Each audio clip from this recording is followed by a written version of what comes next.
Guys welcome back to my channel. এখন বাজে সন্ধ্যা কি 7:30 8টা বাজতে চলছে।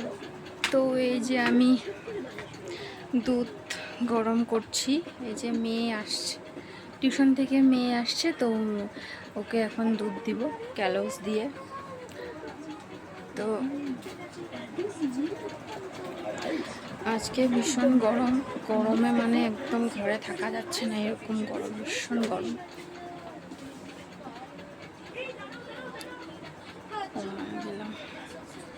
ভীষণ গরম, মানে ঘরে থাকা যাচ্ছে না, এত গরম। দেখো আমি ঘেমে গেছি প্রায়।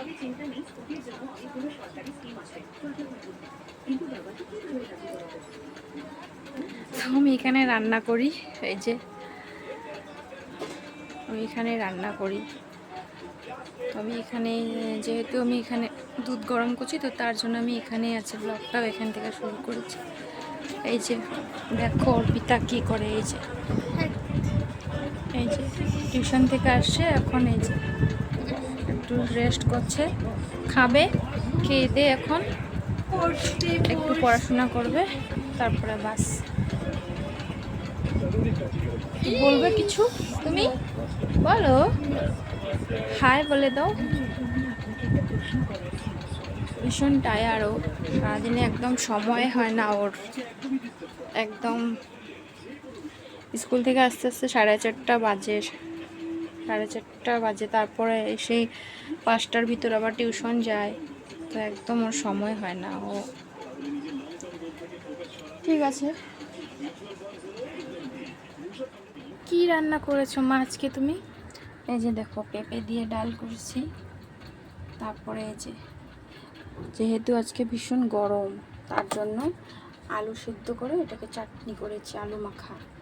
তো এই যে দেখো একটা স্যালাড করেছি, দেখেছো, এটা স্যালাড করেছি। আর এখানে আছে এই যে মাছ, এই যে মাছ, আর এই যে ভাত। বাস, গরমে এত গরম পড়েছে না, তো তার জন্য আমি এগুলো রান্না করেছি আজকে, সিম্পল, খুব সিম্পলে রান্না করেছি। কি রান্না করছো মা আজকে তুমি? এই যে দেখো পেঁপে দিয়ে ডাল করেছি, আর এখানে কাটাটা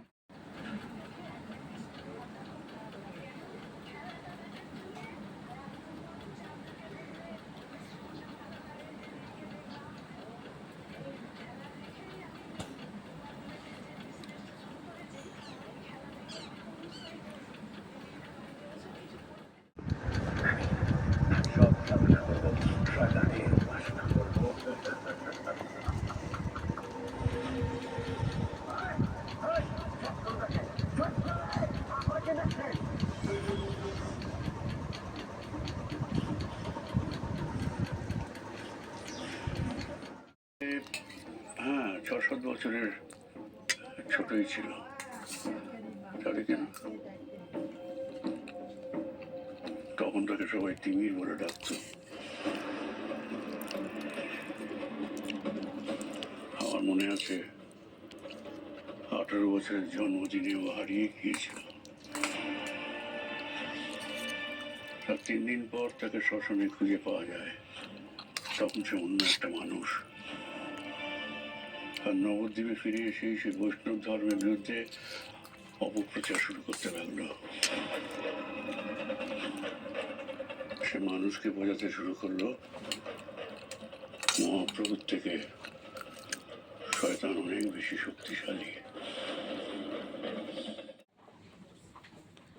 এই যে আমরা রাতের ডিনার নিয়ে বসে পড়েছি, রুটি, এই যে চিকেন আছে, চিকেনটা কিন্তু আজকে দুপুরে বানিয়েছিলাম, চিকেন দুপুরে ছিল। আর এই যে একটু ভাজি, আর পেঁয়াজ কেটে নিয়েছি, এই যে আচার আছে। তো এই যে আমার মেয়ে খাচ্ছে, এখন আমিও খাবো।